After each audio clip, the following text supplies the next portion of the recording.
चलो क्वेश्चन को हम लोग सोल्व कर लेते हैं। A1 बराबर कितना था, √3।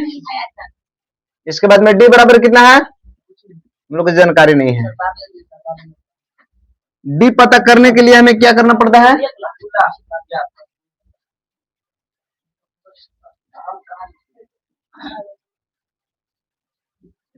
तो ये जो हम लोग के फॉर्मूला है D पता करने के लिए A2 माइनस A1 है, ठीक है। इसके बाद में A3 minus A2, A4 minus A3 है। चलते हैं हम इसको कैसे सोल्व करेंगे। देखो A2 का वैल्यू कितना है, √6 है, और A1 का वैल्यू √3 है। अब सोच के देखो √6 को हम क्या कर सकते हैं, जैसे √6 है तो 6 का हम फैक्टर निकल लेंगे, 2 से, 2 तिया 6 हो जाएंगे।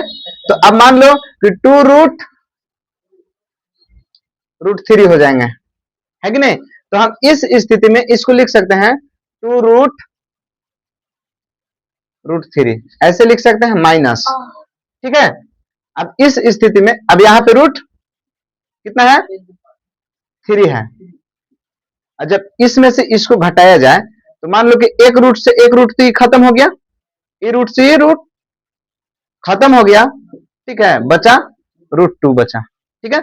इसी प्रकार से हम इसको निकाल देंगे तो कितना आ जाएंगे, तो 9 का 3 से, ठीक है। तो अब सोच के देखो इसका कितना हो जाएगा, यानी 3 रूट, इसके बाद में √3 हो जाएगा कि नहीं। अब सोच के तुम देखो जरा, यहाँ पे √3 इंटू माइनस, इसके बाद में ये जो है A2 का वैल्यू कितना है, तो √2 माइनस √3, यही ना है।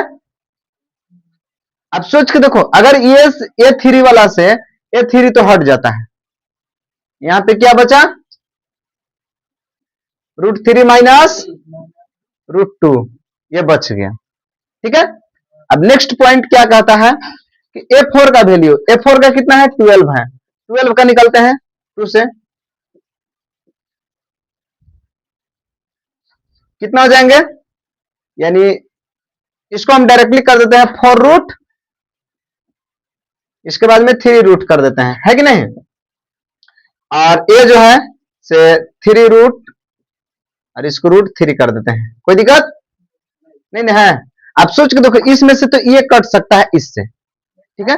यहां पे क्या बचा, 4 रूट माइनस √3, यही ना बचा। अब तुम देखो कि कॉमन डिफरेंस किसको बोला जाता है, जब ये सामने वाला बराबर रहता है।